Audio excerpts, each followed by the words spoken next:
기도합시다. 하나님 감사합니다. 오늘도 저희들 주일 허락하여 주시고 예배 드린 후에 또 구역 인도자 모임을 저희들이 하게 됐습니다. 하나님 가운데 함께 해주시고 이 말씀을 저희들이 잘 깨닫고 구역식구들과 함께 공부를 할 때에 또 은혜스러운 인도와 또 그런 시간이 될 수 있도록 하나님 도와주시옵소서. 오늘 말씀을 볼 때 그 말씀 속에 있는 하나님의 뜻을 온전히 잘 깨닫는 이 시간이 되게 하여 주시옵소서. 예수님 이름으로 기도드립니다. 아멘. 안녕하세요. 우리 본문은 데살로니가 전서 5장 12절부터 18절까지 말씀입니다. 데살로니가 전서 5장 12절부터 18절까지. 우리 돌아가면서 한 절씩 읽을까요? 제가 먼저 한 절 읽겠습니다. 이렇게 돌아가겠습니다. 고돌이 순.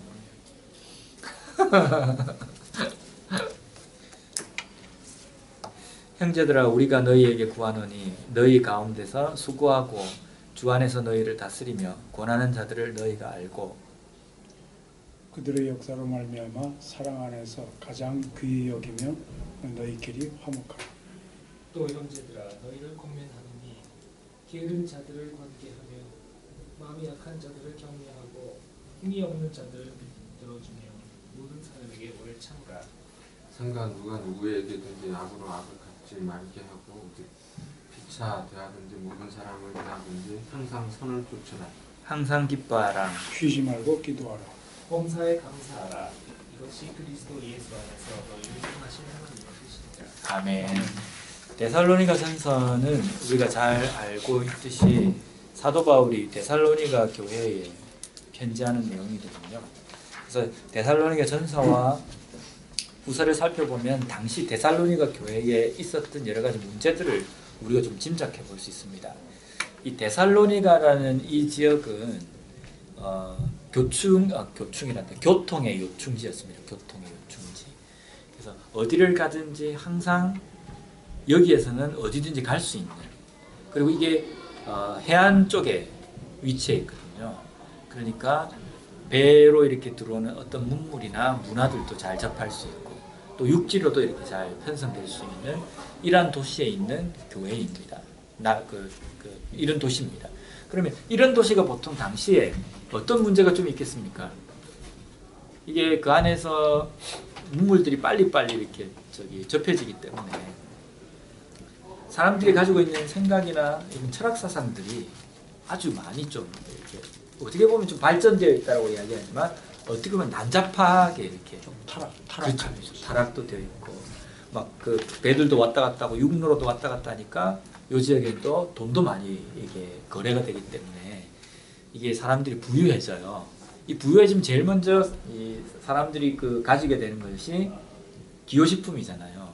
못 먹고 못 입고 살 때는 술을 마셔야 되겠다, 담배를 피워야 되겠다 이런 생각 잘 없이 오직 오늘 내가 뭘 먹어 이 걱정을 하지만 좀 먹고 살 만큼 돼서 어느 정도 좀 돈이 많아지면 내가 기호식품으로 어떤 취미를 내가 좀 가질까 이런 생각을 좀 하게 되거든요. 그러니까 그런 기호적인 것들, 그 다음에 또 이런 기호적인 것이 딱 연결이 딱 되게 보면 성적인 어떤 문제 이런 것들이 이 데살로니가 지역에는 팽배해 있습니다. 그러면 그 데살로니가 지역에 교회가 이렇게 딱 세워지면 그 교회 안에도 문제가 생기는데 데살로니가 교회의 문제는 첫 번째가 뭐였냐면요, 부활에 대한 고민이었습니다. 이거 종말에 대한 고민. 복음을 받아가지고 예수를 믿긴 믿게 되었는데 가만히 생각해 보니까 그러면 예수님이 이제 당시에 복음에 생각되는 우리가 살아있는 동안에 예수님께서 다시 오신다는 생각이 좀 있었어요. 그러니까 뭐 초대교회 성도들이 자기들이 가지고 있는 소유를 다 팔아서 막 함께 공동체 생활하고 이런 것들이 이제 주님이 곧 오신다는 생각이었거든요. 근데 예수님께서 만약에 다시금 오셔서 뭐 종말이 된다고 한다. 그러면 종말 이전에 죽게 되는 이 사람들은 어떻게 되는 것이냐? 이 사람들은 천국 가느냐 아니면 못 가느냐 뭐 이런 생각들 때문에 교회 안에서 종말론적인 어떤 여러 가지 왔다 갔다 하는 막 생각들이 많았습니다. 그래서 데살로니가 전후서를 살펴보면 이 종말에 대한 죽음에 대한 이야기에 대해서 사도 바울이 많이 한 것을 볼 수 있어요. 두 번째로 데살로니가에 일어났던 여러 가지 그 문제들은 뭐였냐면요. 성적인 타락입니다. 성적인 문제. 그 교회 바깥만 나가면 이 데살로니가라는 이 지역이 그 성적으로 아주, 그래서 보면 그 한국에도 보면 그 바닷가 도시나 동네 이 주변에는 주로 보면 그런 사창가들이 많이 좀 있었잖아요. 그래서 그런 것들이 밖에 이렇게 이제 많아지니까 그러한 문화들이 자연스럽게 교회 안에까지 들어오게 되는 겁니다. 그래서 교회 안에 들어온다고 해서 교회 안에서 대놓고 막 이렇게 성적인 범죄를 일으킨다는 게 아니라, 몸은 교회에 있으면서 성도지만 일상생활에서 그런 성적인 문제를 끊지 못하고 있는 사람들, 그런 사람들이 있거든요. 그런 사람들에 대해서 주의하는 내용. 그 다음 이제 세 번째가 오늘 본문에 이제 살펴보면 나올 수 있는 그 바탕이 되고 있는 문제가 뭐냐면 핍박입니다. 이 지역에는 유달리 핍박이 좀 심했어요. 그래서 원래 데살로니가 교회를 사도 바울이 2차 전도 여행 때 세우고 난 다음에 여기서 사역을 오래 하려고 이제 좀 이렇게 그러고 있는데, 당시 이 데살로니가 지역에 있던 기존 유대인들이나 이런 사람들이 사도 바울을 엄청나게 핍박을 했습니다. 그래서 그 주도권을 잡으려고 하는 그 사람들 때문에 사도 바울이 이 데살로니가 지역의 그 사역을 빨리 접고 떠나야 됐거든요. 떠나서 고린도 이 지역에서 사도 바울이 있으면서 이 데살로니가 전설을 이렇게 쓴 거거든요. 그러니까 사도 바울이 떠나면서도 내가 이렇게 떠나버리면 제대로 내가 못 가르쳤는데 이 데살로니가 교회를 어떻게 할까, 이런 고민이 좀 많았어요. 근데 이제 그 데살로니가를 떠나서 이 데살로니가 교회에 대한 소문을 들으니까 핍박이 있고 힘들고 그런 상황이고 제대로 이렇게 말씀에 대해서 확실하게 뭔가 그거를 정착을 못한 것 같은데, 그 핍박 중에서도 신앙생활을 열심히 한다는 소문이 들리거든요. 그래서 사도 바울이 그게 너무 감사한 겁니다. 감사하면서 그 핍박 가운데서 살아가는 그 데살로니가 성도들에게 이제 용기도 주고 그다음에 위로를 하기 위해서 이 편지를 쓴 겁니다.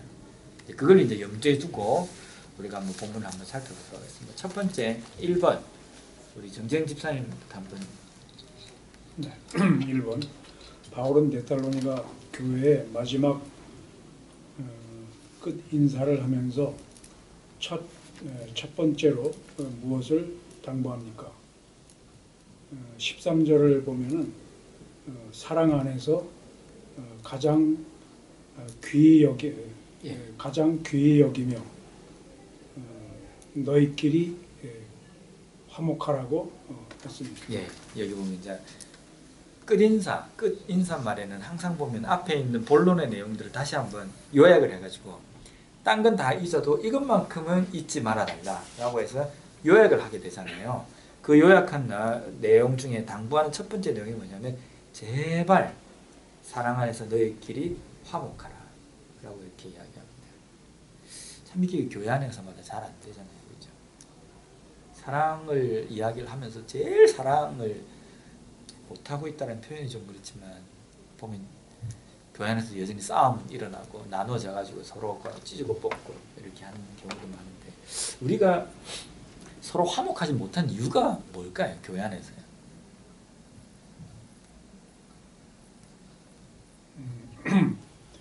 여기 본문의 그 화목은 이제 싸우지 말고 평화롭게 지내라, 그런 의미의 그 화목이라고 이제 생각을 할 수가 있는데, 그 화목을 이제 그렇게 그 정의를 하고 생각을 한다면 왜 화목하지 못할까? 그러면 이제 여러 가지로 그 생각을 할 수가 있겠죠. 근데 오늘날 왜 성도끼리 서로 화목을 할 수 없을까? 네. 그걸 이제 저는 그 몇 가지 그 생각을 할 수 있는 것 중에 하나는 우선 그 성도 간의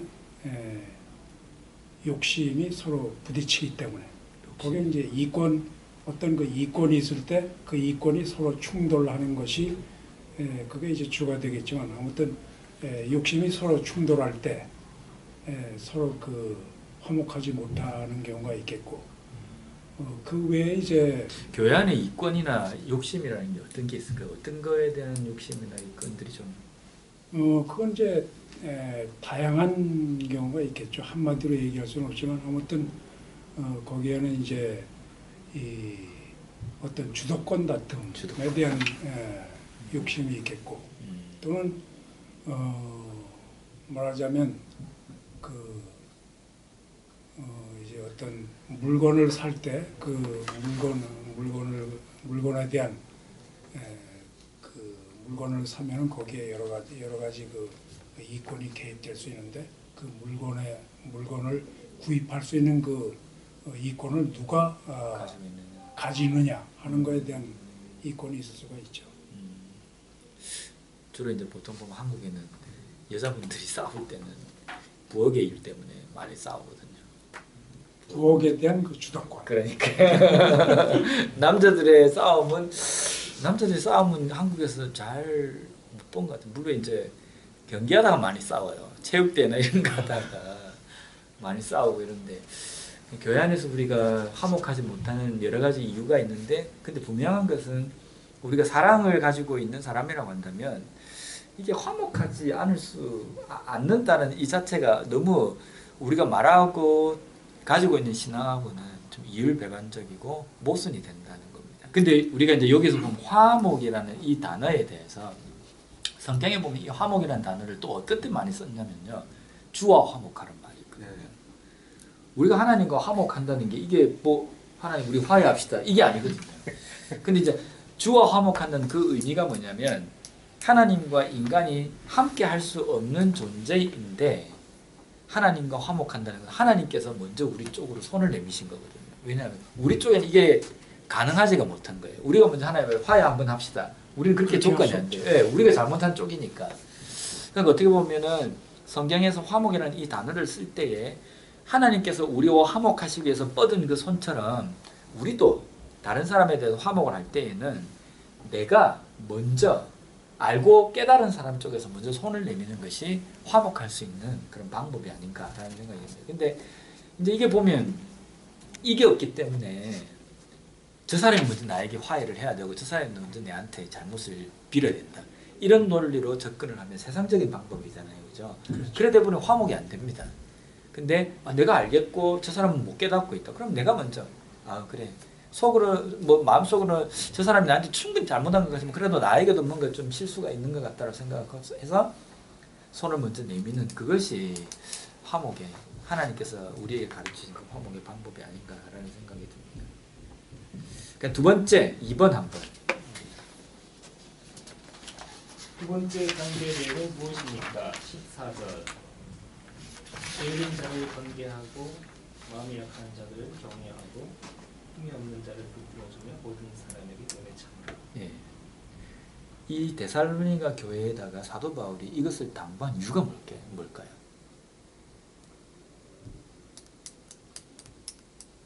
아까 제가 서론에 그렇죠. 그러니까 지금 현재 데살로니가 교회에는 교회라는 게 세워졌지만 이 교회 전반적으로 흐르는 평가는 핍박과 고난 가운데서 믿음을 잘 이긴다라는 거거든요. 근데 그 교회 안에는 전체적인 교회의 이미지는 그렇다 칠더라도 이 안에는 분명히 믿음이 연약한 자가 있고 믿음이 강한 자가 있는 겁니다.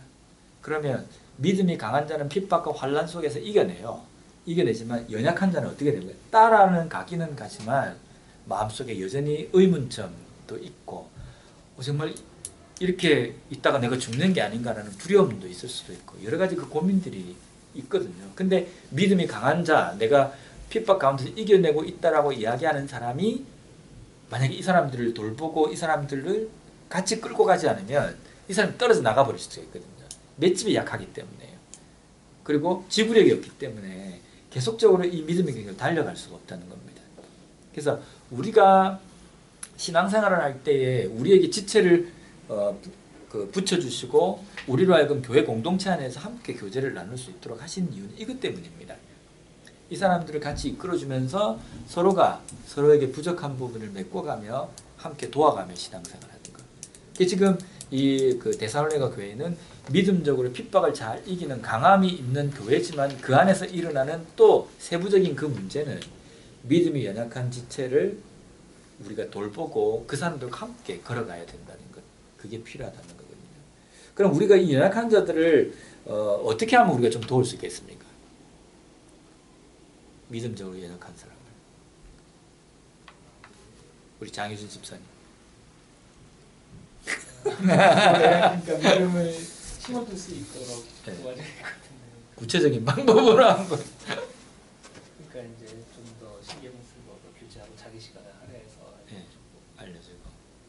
그다음에 모임 같은 거 구역 모임이라든가 아니면 뭐 성기 모임 같은 데 잘 참여해서 또 그 공동체 생활을 하는 가운데서 또 다른 사람한테 더 배우는 게 많고 일대하는 거 그런 거 모임이 있으면 같이 좀 참여. 그렇죠. 제가 요즘 그 저희 집사람과 며칠 전에 그 고민을 좀 했거든요. 이제 우리 애를 이제 애들이 없는 상태에 제하고 집사람이 이야기하면서 우리 애들은 저 구원의 확신은 있을까? 이제 갑자기 궁금한 거예요. 진짜 예수는 믿는 걸까? 이 고민이 갑자기 살 되는 겁니다. 근데 그러면서 집사람이 저보고 그 이야기 하더라고요. 아 근데 나는 우리 애들이 이제 좀 있으면 우리 품에서 떠날 텐데 그 떠나게 되면 만약에 걔네들이 신앙적으로 자립을 하지 못하고 만약에 기우뚱하거나 좀 흔들릴 때 너무 지금 이 시간이 후회되는 것 같다라고 이야기를 하더라고요. 그래서 내가 아 그렇구나. 그러면 지금 뭔가 애들 신앙에서 뭐가 필요할까 생각해 보니까 제가 제 걔들 나이 또래에서 항상 이제 부모들이 이런 비교를 하잖아요. 내가 고등학교 때는 회장이 돼가지고 막 그 임원들 모아놓고 기도회 같은 거 하면서 제가 말씀 준비해 와가지고 설교하고 막 그렇게 같이 통성기도하고 막 좀 그 교회 잘 안 나오는 애들은 전화해가지고 집까지 찾아가가지고 막 그 좀 독려도 하고 이런 식으로 했거든요. 근데 우리 애들 보면 그게 안 되는 거니까 너무 차이가 많이 난다는 생각이 딱 드는 거예요. 근데 그렇다고 해서 제가 살아왔던 그게 맞다는 건 아니지만 그래서 제가 이제 생각한 거죠. 아니다. 지금 이 아이들에게 이제 뭔가 좀 이런 연약함에서 강함으로 이렇게 올라오기 위해서 뭐가 필요할까 생각해 보니까 아 이제 안 되겠다. 이제 이전에는 가정예배를 드릴 때 물론 이제 창세기부터 이렇게 꼬박꼬박 갔는데 이제는 좀 더 구체적으로 좀 성경을 애들에게 좀 가르쳐야겠다. 그래서 이번 주부터 제가 교재를 만들기로 했어요. 제가 교재를 만들어 가지고 애들하고 같이 성경에서 이제 그 창세기부터 쭉 오면서 필요한 것들을 하나하나 이제 가르쳐 주는 겁니다. 성경에 있는 내용이 뭔지, 이것은 무엇을 이야기하는지, 이것을 가지고 어떻게 우리의 삶에서 실천할 수 있는지 이런 것들을 이제 하나하나 만들어서 가르쳐야 되겠다. 이게 연약한 자들을 강할 수 있도록 돕는 겁니다. 그래서 지금 현재 사도 바울이 게으른 자나 그리고 마음이 약한 자, 힘이 없는 자, 그 사람들을 붙들어주고 도와준다라는 이것은요. 어떻게 보면 교회 안에서 필요한 것들은 가르쳐야 됩니다. 가르치고 하나님의 말씀을 배우고 깨닫는 자리에 오도록 이렇게 만들어주는 거거든요. 이제 교제나 이런 것들은 이제 차원을 좀 넘어서야 돼요.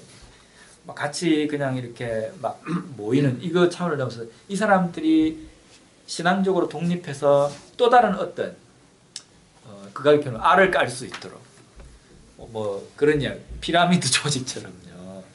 그래서 그 사람 밑으로 교육을 할 수 있고 복음을 제시하며 또 그 리더가 될 수 있는 그런 입장으로 돕는 것 이게 필요한 것 같아요. 특히 우리 교회 같은 경우는 좀 필요한 것 같아요. 물론 모든 교회가 다 그렇지만요.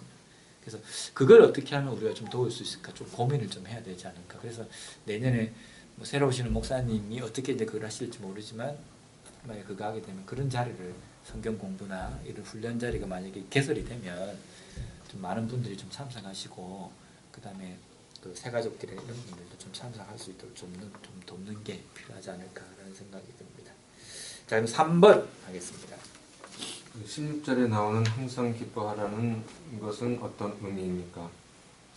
사도 바울은 복음을 전하다가 빌립보에서는 감옥에 갇히기도 합니다. 하지만 그곳에서 밤에 놀라운 기적을 경험합니다. 찬양 가운데 옥문이 열리는 기적이었습니다.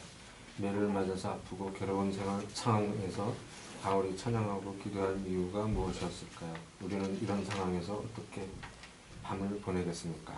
예. 항상 기뻐하라는 이 말씀 우리가 잘 알잖아요. 성경에서 가장 짧은 구절입니다. 제가 이제 항상 기뻐하라 쉬지 말고 기도하는 네. 범사에 감사하라. 그렇죠. 이제 뭐 믿는 사람이면 다 알고 너무나 다 있는데 항상 기뻐하라의 의미를 너무 뼈저리게 깨달은 적이 있어요. 진짜 이렇게 가슴에 와닿게 막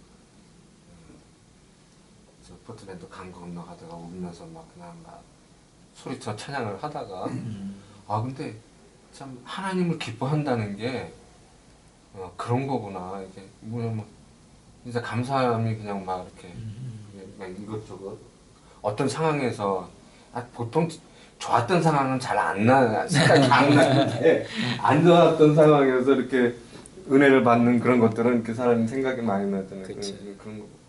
근데 이거를 근데, 16절 항상 기뻐하라, 17절 쉬지 말고 기도하라. 이거를 그 권면으로 가벼운 권면으로 받아들이면은 괜찮은데 이거를 지켜야 하는 내용으로 만약에 받아들이면은 이 보통 어려운 게 아니죠. 그 두 가지를 다. 집사님 맞는 것 같아요. 이게 지켜야 되는 거라면은 진짜 어떻게 항상 기뻐할 수 있어요? 내 상황이 그런데 못하죠.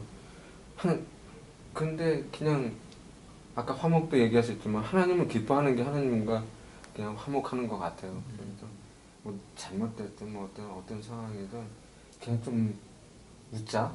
아프지 말고 행복하자. 뭐 자이언티 나오는 그게 내가 하나님 믿기 때문에 하나님한테 구차하게 내가 나 힘들어요 인생 찡그리지 말고 하나님 기쁨 그냥 기뻐하자. 하나님을 기뻐하자. 어떤 방법 찬양을 하든 기도를 하든 내 나름대로의 표현 방법이 있잖아요. 저는 그냥 나 혼자서 돼지 맵다는 소리로 혼자서 이렇게 차 운전하고 다니는 시간이 많아서 그때 그러니까 하나님을 기뻐하는 방법인 것 같아요. 그렇죠. 나는 현실적인 얘기를 하는 거죠.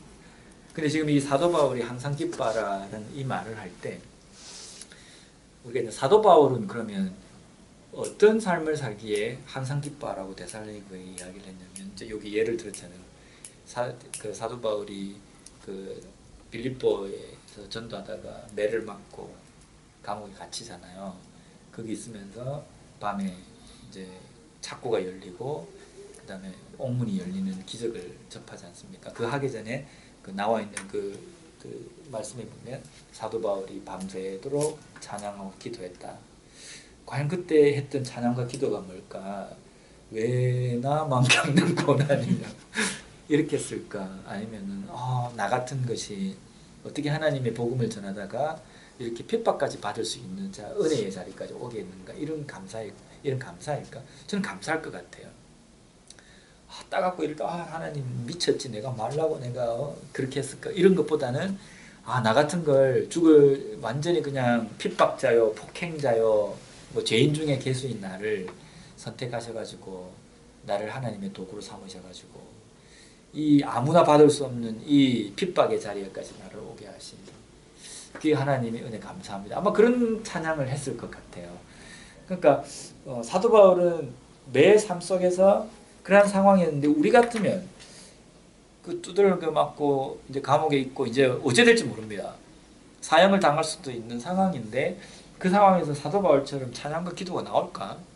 근데 찬양과 기도가 나와야지만이 이 감사는 항상 기뻐하는 이 삶이 되는데요. 우리가 그냥 내가 좀 기뻐해야지 이런다고 해서 기뻐되는 게 아니고 그 다음에 나옵니다. 4번 보면요. 그렇죠. 근데 이게요 그런 때는 나와요. 근데 그 시기가 지나가면은 사기 시들해져요. 우리가 항상 기뻐할 수 있는 것은 억지 기쁨이 아닙니다. 바로 다음 절에 나오는 것이 함께 수반되어야 가능합니다. 그것이 무엇입니까? 그 다음에 나오는 게 쉬지 말고 기도하고 범사에 감사하는 겁니다. 쉬지 말고 기도를 해야 우리가 기도를 할 때 우리는 기도 이러면 하나님 돈 주세요. 하나님 먹을 거 주세요. 하나님 복 주세요. 건강 주세요. 이런 걸 우리가 기도로 생각해요. 기도는요 하나님의 뜻을 깨닫는 것이거든요. 제일 중요한 것은 하나님 이 가운데 하나님의 뜻이 무엇입니까? 쉬지 않고 기도를 하게 되면 하나님의 그 뜻을 깨닫게 되거든요. 하나님의 뜻을 깨닫게 되면 감사하게 된다는 겁니다. 감사하게 되면 지금 현재 내 삶이 삶 속에서도 충분히 기뻐할 수 있다는 겁니다. 이걸 모르니까 자꾸만 불안해지고 불평되고 그렇게 되는 겁니다. 그러니까 제가 이제 그 대학을 고등학교 졸업하고 대학을 이제 시험을 쳤는데 떨어졌어요. 그 떨어질 때 제가 방문을 닫고 문을 잠그고 들어가가지고 난 죽어버리겠다 이러고 이제 문을 닫고 들어갔어요. 그러니까 밖에서 난리가 났죠. 어머니가 이제 나와라 막 이랬는데 나는 문 딱 잠그고 이제 죽을 용기도 없어요. 그냥 이제 일단 들어간 거예요. 들어가서 했는데 진짜 하나님 너무하네. 내가 하나님 앞에 뭐 이렇게 잘못한 것도 없는데 왜 그 남들은 다 쉽게 가는 그 대학을 이제 솔직히 그때 그렇게 충격을 먹은 거 뭐냐, 다른 애들은 다 대학 됐는데 나만 안 된 겁니다. 너무 쪽팔린 거예요. 그러니까 그런 것도 있으니까 이제 불평이 막 되는 겁니다. 그때 제가 그렇게 했어요. 고등학교 3학년 동안 그 학생 공부를 할 때마다 라디오를 어디에 맞춰놓고 그 공부를 했냐면 그 1404점 맞나? 기독교 방송이에요. 기독교 방송을 항상 들었거든요. 진짜 하나님이 살아계신다고 하면 이 결정적인 순간에 나를 어떻게 꼬시겠지. 뭐라는지 내가 좀 들어보자. 이러고 탁 그 순간에 제가 라디오를 딱 틀었어요. 틀었는데 진짜 거짓말처럼 그때 무슨 시간이었었냐면 박종순 목사님이 신앙 상담을 하는 충신교회죠. 그분이 충현교회인가 그분인데 그 목사님이 신앙 상담을 하시는데 어느 여자분이 그분한테 그 전화로 상담을 해보면 저는 저희 그 부모님을 위해서 지금까지 기도를 했는데 하나님께서 안 들어주십니다. 아직도 교회를 나오는 걸 반대하고 그렇게 핍박이 심합니다. 왜 안 들어주실까요? 10년을 넘게 기도를 했는데 왜 하나님께서 안 들어주실까요? 그러니까 그 박종순 목사님이 상담같이 뭐라 그러냐면 우리는 우리의 삶에서 제일 좋은 것이 내 뜻대로 이루어지는 것이 제일 좋은 거라고 생각합니다. 그런데 하나님은요 우리의 지혜보다 더 뛰어나시기 때문에 내가 알지 못하는 더 좋은 길을 알고 계십니다. 그래서 내게 좋다라고 생각하는 그 길 말고 다른 길이 있기 때문에 하나님께서 그것을 안 들어주실 수 있어요. 그래서 포기하지 마시고 그 뜻을 깨닫기 위해서 계속 기도하세요. 그때 제가 망치로 머리를 한 대 팍 얻어맞은. 저는 제 생각에는 지금 현재 대학에 합격하는 것이 정말 좋은 길이라고 생각했거든요. 그래야지만이 하나님의 선한 뜻이 이루어진다고 생각했는데 그게 아닌 거예요. 좋다 그러면 내가 이거 떨어진 것이 하나님의 뜻이고 하나님의 어떤 선한 뜻이 있는지 내가 한번 한 해 동안 하겠다. 그래 지금 이제 인생을 쭉 보면서 그때 재수할 때 혼자서 학원에서 이 고민을 하며 지냈던 그 시간이 제 인생에서 정말 영적으로 좀 많이 성숙한 그런 시기였던 것 같아요. 그래서 우리가 하나님께 기도를 한다는 것은 요구 조건을 어떤 받아들이는 어떤 것으로만 자꾸 생각하는데 기도는 하나님의 뜻을 깨닫는 거거든요. 하나님은 우리가 기도를 하든 안 하든 하나님의 뜻대로 역사는 이루어 가십니다. 근데 그 역사하심을 우리가 모르면요, 못 깨달으면 내 뜻하고 틀리기 때문에 불평이 생기기도 하고 때로는 불만이 생기기도 하고 감사가 되지도 않거든요. 근데 기도를 하게 되면 하나님의 뜻을 깨닫게 되거든요. 그 깨닫게 되면 이게 하나님의 뜻이구나 알게 되면 감사하게 되고 그 감사로 인하여서 내 삶에서 어떤 문제가 일어나도 기뻐할 수 있다는 겁니다. 그것이 우리의 삶의 진정한 기쁨이 오는 공식이고 방식이라는 것. 그것을 우리가 좀 이 과를 통해서 우리가 배웠으면 좋겠습니다. 혹시 여기까지 질문 있으십니까?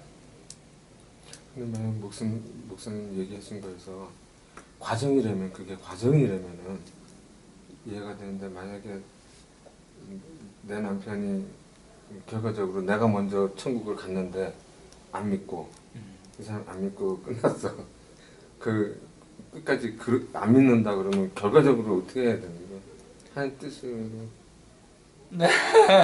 그렇게 받아들여야죠. 만약에 받아들여야죠. 안 믿고 갔다 그러면 그것이 하나님의 뜻 아닙니까? 또 이제 그런 이제 극단적인 어떤 예를 뭐 그럴 수도 있잖아요, 그죠? 저희 집에 속이 상할 때가 있으니까. 있죠. 예. 근데 저희 집에 저희 아버님이 교회를 다니시긴 다니신 게 아니고 1년에 한 번 정도 교회 오셨거든요. 우리들 보러. 교회를 안 다니시고 어머니를 엄청나게 핍박하고 누나를 주일날 교회만 갔다 오면 때렸어요. 그래가 완전히 그냥 코피가 날 정도로 막 누나를 아버지가 어머니하고 누나하고 물론 이제 저도 이제 철이 들면서 가장 큰 기도 제목이 아버지 교회 나오게 하는 거였거든. 근데 죽어도 하나님께서 안 들어주시는 겁니다. 거의 제가 철들면서도 기도했으니까 어머니 같은 경우는 거의 뭐 평생을 아마 기도를 하셨겠죠. 근데 아버님이 이제 암에 걸리셔가지고 이제 투병을 하시다가 마지막 이제 돌아가시는 그 날 저녁에 이제 아버지가 아주 가쁜 숨을 막 몰아실 때 옆에서 같이 기도하면서 그랬거든요. 아버지가 죄인인 걸 믿냐고, 그리고 그 죄 때문에 예수님께서 돌아가신 걸 믿으시냐고 그렇게 했어요. 아마 아버지는 끝까지 고자세로 전혀 그걸 안 할 것이다 생각했는데 갑자기 가쁜 힘을 몰아쉬면서 이쪽으로 눈물이 쭉 흐르시는 거예요. 그러면 믿는데요. 그때 저희들도 놀랬죠. 그 반응을 보면서. 그래서 제가 그랬죠. 그 옆에 같이 있으면서 그럼 지금 죽으면 천국 가는 걸 믿습니까? 끄떡끄떡 하신 거예요. 그러고 바로 돌아가셨어요. 제가 그 모습을 딱 보면서요, 하나님 앞에 감사도 되지만 너무 원망스러운 거예요. 이렇게 하시려고 이 몇십 년을 기도하게 하셨는가. 어머니를 가만보면서 얼마나 평생에 저게 마음속에 이게 그거였겠나. 근데 그 수많은 시간들을 그게서 고작, 근데 또 한편으로 너무 감사한 거예요. 그게 또 하나님의 뜻은 여기에 있구나. 그걸 보면서 저는 마음속에 그 생각을 좀 많이 합니다. 이제 목회를 하면서도 많이 생각해요. 저 사람 좀 가능성이 좀 있겠는데, 저 사람 좀 예수 좀 믿겠는데, 이 생각을 믿지를 않아요. 저 사람은 가능성이 있다 없다 이건 내 생각이지, 하나님께서는 김정은이도 희떡 뒤집어져가지고 예수를 믿을 수 있다라는, 왜냐면 하나님 능력은 그렇잖아요, 그죠? 그래서 어떻게 보면 초야에 묻혀서 사는 한 사람을 변화시키는 것보다 하나님께서 권능의 손길로 김정은을 변화시키면 북한 땅이 다 복음화가 안 되겠습니까? 얼마나 간단해요, 그죠? 말 한마디입니다. 그러니까요. 그러니까 하나님의 역사는 어디 있는지 모른다는 겁니다. 그래서 정말 우리가 그 한 사람에 대해서 포기하지 않고 끝까지 기도한다는 그것이 참 중요한 것 같고, 우리가 그 끝까지 기도한다는 것은 반드시 내 뜻대로 이루어져야 되는 것 때문에 포기하지 않는 게 아니라 하나님의 뜻이 분명히 그게 있기 때문에 그것을 깨닫기 위해서 기도한다는 거예요. 고사질. 근데 어떤 경우는 제가 전도사 때 할 때 그 부인이 교회에 나오니까 도끼 들고 교회 와가지고 교회 문 부수고 하는 분들도 계셨어요. 예배 드리고 있는데 집회하는데 막 통성기도 하는데 와가지고 가면 지금 소리는 안 들리지. 뒤에 이제 교육자들은 다 보잖아요. 그런 경우인데 나중에 교회 나오시더라고요. 술이 얼큰하게 돼가지고 막 도끼 들고 나와가지고 막 와가지고 교회 문에 박살을 내고 막, 어떤 때는 신방 가면요, 그 집이네. 신방을 가면 앞에 안에서 기도하고 있는데 갑자기 밖에서 그 집이 집은 집인데 그 길 옆에 있어가지고 옛날에 가게를 했던 쇼윈도가 있는 거예요. 그걸 의자로 집어 던져가지고 유리가 와장창 깨진 거예요. 그런 분들이 계셨는데 나중에는 교회를 나오시더라고요. 혹시 뭐 다른 질문 없으십니까? 그래서 우리의 이 항상 기뻐하는 기뻐함은 기도하고 항상 감사하는 삶이 될 때 우리의 삶에서 기뻐할 수 있는 그런 삶이 된다라는 오늘 이 과외. 구역은 어떻게 뭐 지금 다들 예, 뭐 장로님들이 그 의논해서 하식을 하셨기 때문에 어떻게 하시겠지. 또 새로 목사님 오시면 그것도 수정하십니다. 이 교재가 지금 저기 그 구역 식구들 교재 지금 필요하세요? 아니요. 그럼 이제 복사를 해놓을게요. 해놓으면 나중에 얼마든지 가져가시면 되고요. 그냥 그 일반 교재는 이 위에 요 문제만 나와 있는 예, 거예요. 답은 한 없습니다. 번, 밑에 그렇죠. 예, 여기 별표서부터는 다 없는 거죠. 없습니다. 예. 그래서 그걸 갖고 아는 체 하시면 되겠습니다. 저는 반대로 하는데 그거를 잘 알아야겠더라고요. 어떤 거가 있고 그렇지. 어떤 거 없는지. 예. 답은 전혀 없습니다. 그냥 별표 다음에 있는 내용들 그게 이제 다 없습니다. 그 좋은 선생님들에는 나는 학생들한테 교사형을 줘버리고 나는 100점을 가져요. 그래서 답을 얘기했으면 내가 봐서 직무유기인데요. 빨리 끝냅시다. 아니 보통 몰라요. 어떻게 하시는지 모르겠지만 저는 그냥 공부는 그냥 30분 안에 끝내려고 시간 딱 재놓고서 발언도 그냥 3분만 제한을 두시고 어떻게든 좀 해보려고. 너무 길게 안 하려고 했는데 괜찮을까요? 네. 저기 길어서 문제가 되지 짧아서 문제 되지 않거든요. 그렇죠. 짧은 걸 좋아하니까. 저도 오늘 딱 원래 끝마치는 거는 제가 한 15분, 20분에서 끝났거든요. 20분 만에 끝났거든요. 근데 이제 20분밖에 안 하셨어요? 네, 오늘 원래 시작도 늦게 했습니다. 약간 늦게 했고 제가 딱 제 말이 끝난 게 한 10분에 끝났거든요. 늦게 들어오셨는데 굳이 그 그런데 이제 나머지는 이제 김강호 지사님 이야기하시고 그랬기 때문에 좀 이렇게 꼭 이런 사람이 있어요. 자, 우리 기도하고 마치겠습니다. 하나님 감사합니다. 오늘 또 항상 기뻐하는 이 말씀을 저희들이 보며 우리의 삶에서 어떤 것이 어떻게 우리가 기뻐할 수 있는 삶이 될 수 있을지를 말씀을 통해서 저희들이 나누었습니다. 이 나눈 것을 가지고 구역 식구들과 함께 은혜 가운데 잘 또 인도하며 교제를 나눌 수 있도록 주님 도와주시옵소서. 특별히 우리 구역 인도자 우리 집사님들 하나님께서 함께해 주셔서 특별한 지혜와 능력을 다해 주셔서 모든 여러 가지 순간과 또 그런 질문들 앞에서 하나님의 말씀을 잘 대답해 줄 수 있는, 잘 인도할 수 있는 그런 영역도 하나님 허락하여 주시옵소서. 예수님 이름으로 기도드립니다. 아멘. 수고하셨습니다. 수고하셨습니다.